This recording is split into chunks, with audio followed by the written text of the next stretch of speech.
This is Chris Aceto. I'm sitting in Beta Budai's office at Oxygen Gym. I'd like to call him Darth Beta in a complimentary way because he's the ruler of the gym universe.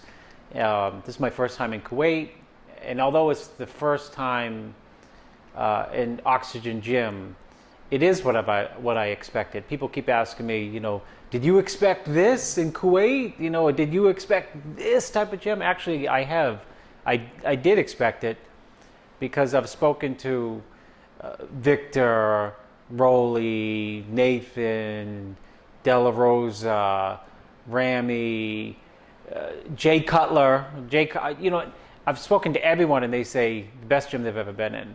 In fact, I've known Jay for like 30 years, 25 years, and he's been everywhere, all over the world, and I'm sure he's watching. Or he'll watch us at some point. Sorry, Jay.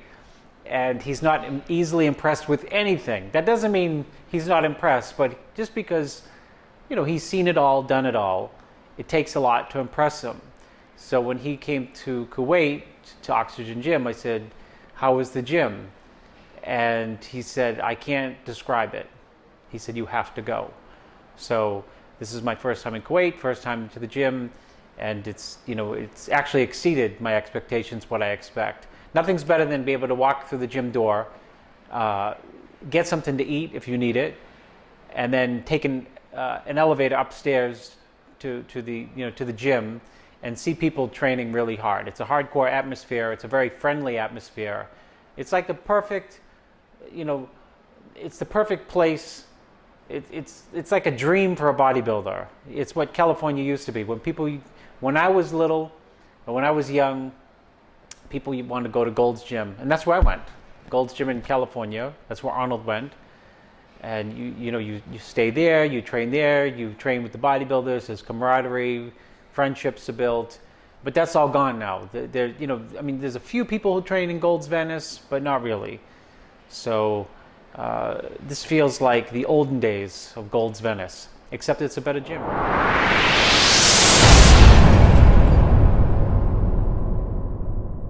Well, of course, people want to know or asking what you thought of the Mr. Olympia this year. Mr. Olympia is the best contest in the world, period. It always is.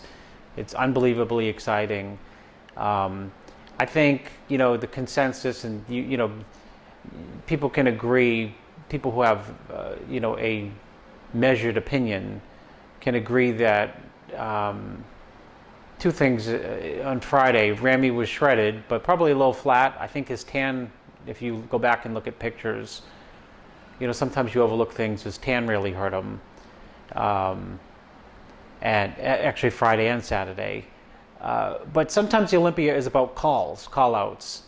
And, Rami had good call-outs, and anyone he was compared next to in prejudging, I thought in terms of density, hardness, muscularity, polish, he overwhelmed. He's still the biggest guy for sure.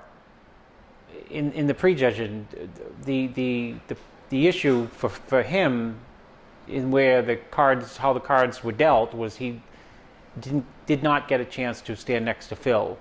So, if I can't come to Oxygen Gym, I really don't know what it feels like to be here. You have to come to see it, and you have to be able to stand next to someone to be able to see if you measure up or not. And of course, on the night show, one day later, he was full up by probably 2 kilos or 1.5 kilos, but more important, they put him, directly next to Phil. And I think, that the minute they put him next to Phil, I think the consensus was, what's the difference, or who's better? You can't say. Anyone can say what they want because it's an opinion sport. But when they put Rami next to Phil, you could see that Rami is more than well equipped enough to be able to handle Phil in a lot of shots. Front lat spread, back lat spread, side chest. It's got better legs. Side tricep. He's certainly challenging him and pushing him, and has the ability to push him, and he has the ability to beat him. So, and then of course, then the he had another week to the Arnold Spain, and I think he was a couple more 3 pounds more than at the finals at the Olympia with the killer tan, and he just gave his appearance that extra color and the extra fullness of just having the ability to overwhelm.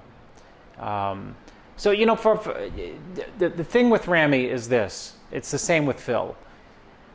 When you're Mr. Olympia in Phil's case, the expectation is that we want to see something we've never seen before. We already saw it from Phil, previous years, so we keep raising the bar, and I think it's the same with Ramy.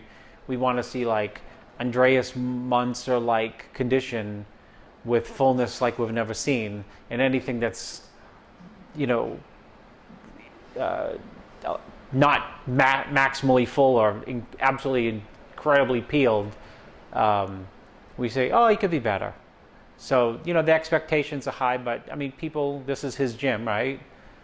Nobody knows him better than the people who train here, and they know him better than I know him. But what I know of Ramy is that he has the mindset to be able to not only reach those high expectations, but go over them.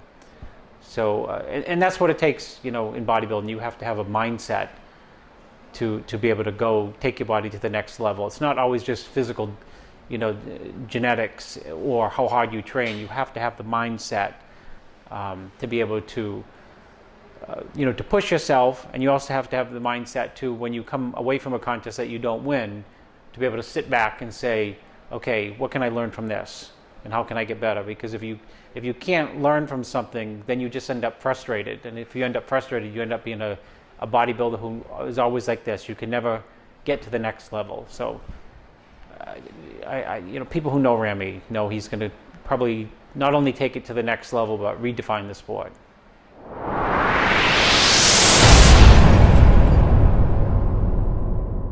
So Bader is putting on the first IFBB Pro Show in Kuwait, and usually when I go to a pro show with typically with Sean Roden, I have Sean buy me a ticket.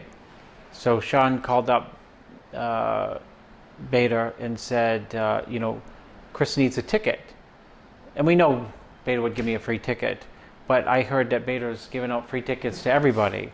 So if this airs tonight, we might have people flying in all over the world, knowing that they can get free tickets to see essentially the Olympia. It's the Olympia minus Phil, right?